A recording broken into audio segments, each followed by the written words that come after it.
Assalamualaikum warahmatullahi wabarakatuh. Perkenalkan, nama saya Bunga Ratu Ayu dari kelas 1 LU jurusan Administrasi Bisnis, Prodi D3 Administrasi Bisnis. Hari ini saya akan membuat video UTS mata kuliah pengantar bisnis mengenai badan usaha.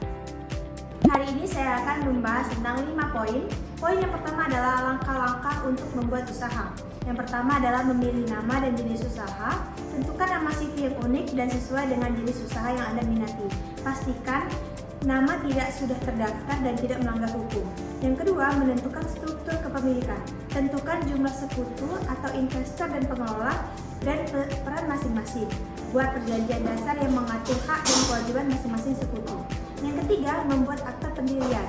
Kunjungi notaris dan konsultasikan tentang pembuatan akta pendirian CV. Siapkan dokumen-dokumen yang dibutuhkan seperti KTP, NPWP, dan lain-lain. Notaris akan membuatkan akta pendirian yang sah dan resmi.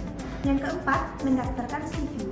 Ajukan permohonan pendaftaran CV ke Kementerian Hukum dan LIAM melalui online atau offline. Yang kelima, memperoleh NPWP. Ajukan permohonan NPWP untuk CV ke Kantor Pelayanan Pajak atau KPP. Sertakan akta pendirian, ETD, dan dokumen pendukung lainnya.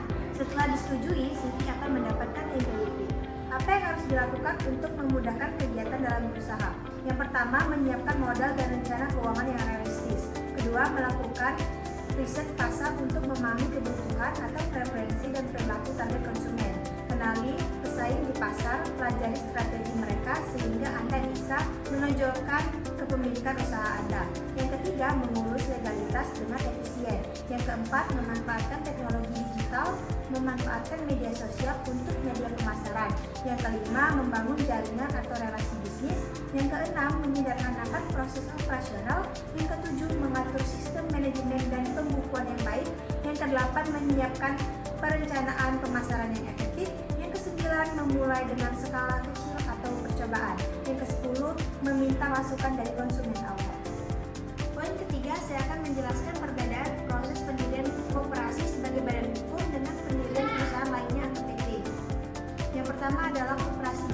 Biasanya melibatkan sekelompok individu dengan kepentingan bersama, lalu berbaris keanggaran dengan pengambilan keputusan demokratis, lalu seringkali berfokus pada manfaat sosial atau ekonomi bagi anggota. Lalu yang kedua adalah PT, itu biasanya didirikan oleh satu atau lebih individu atau entitas. Lalu pemegang saham memiliki tanggung jawab terbatas, artinya aset pribadi mereka tidak beresiko. Lalu yang ketiga, diatur oleh dewan direksi dan manajemen.